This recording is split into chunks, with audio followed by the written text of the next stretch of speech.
രഞ്ജിനി ഹരിദാസുമായുള്ള അഭിമുഖത്തിൽ കരിയറിൽ പിന്നിട്ട പാതകളെക്കുറിച്ച് ഉർവശി പറഞ്ഞ വാക്കുകളാണിപ്പോൾ ശ്രദ്ധ നേടുന്നത്. ആദ്യമൊന്നും നടിയായെന്നോ താരമായെന്നോ എനിക്ക് തോന്നിയിട്ടേ ഇല്ല. ഇത് കഴിഞ്ഞ് ഞാൻ സ്കൂളിൽ പോകുമെന്ന് ഞാൻ എല്ലാ പടം ചെയ്യുമ്പോഴും പറയുമായിരുന്നു. ഷൂട്ടിംഗ് വേഗം തീർക്ക്, ഈ കൊച്ചിന് സ്കൂളിൽ പോകാനുള്ളതാണെന്ന് പിന്നെ എല്ലാവരും കളിയാക്കുകയാണെന്ന് മനസ്സിലാക്കാതെ അതേയെന്ന് ഞാനും പറയും.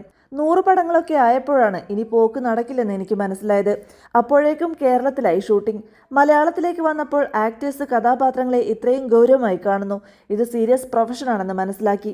കുറച്ചുകൂടെ മലയാളത്തിൽ എനിക്ക് സ്വാതന്ത്ര്യമുണ്ടായിരുന്നു. അച്ഛനെയും അമ്മയും എല്ലാം ഇവിടെ അറിയാം. സ്നേഹവാത്സല്യങ്ങൾ ഇവിടെ നിന്നും കിട്ടി. പഠിത്തം പക്ഷേ നിർത്തി. 9ാം ക്ലാസ് ആനുവൽ എക്സാം സമയത്തായിരുന്നു മുന്താണി മുടിച്ച് ഷൂട്ടിംഗ്. റീ എക്സാം എഴുതി ജയിച്ചു. 10ാം ക്ലാസ്സിലേക്ക് ചെന്നപ്പോഴേക്കും പടം റിലീസായി.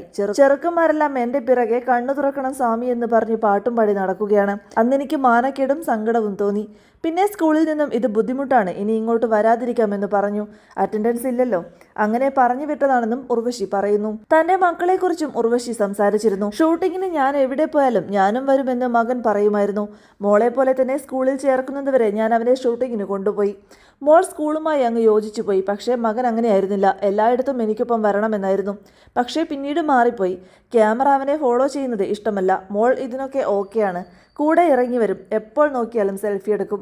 വീട്ടിൽ ഞാൻ വെറും ഒരു സാധാരണക്കാരിയായ സ്ത്രീയാണ്. ഒരുക്കങ്ങളൊന്നുമില്ലാത്ത ആളാകാനാണ് എനിക്കിഷ്ടം. മുടി കെട്ടിവെച്ച് വളവള എന്നുള്ളൊരു നൈറ്റി എടുത്തിടും. ഒരു തോർത്ത് എപ്പോഴും കഴുത്തിലുണ്ടാകും.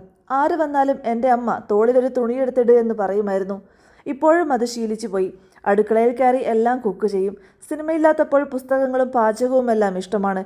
പാട്ടുകൾ കേൾക്കുമെന്നും ഉർവശി പറഞ്ഞു.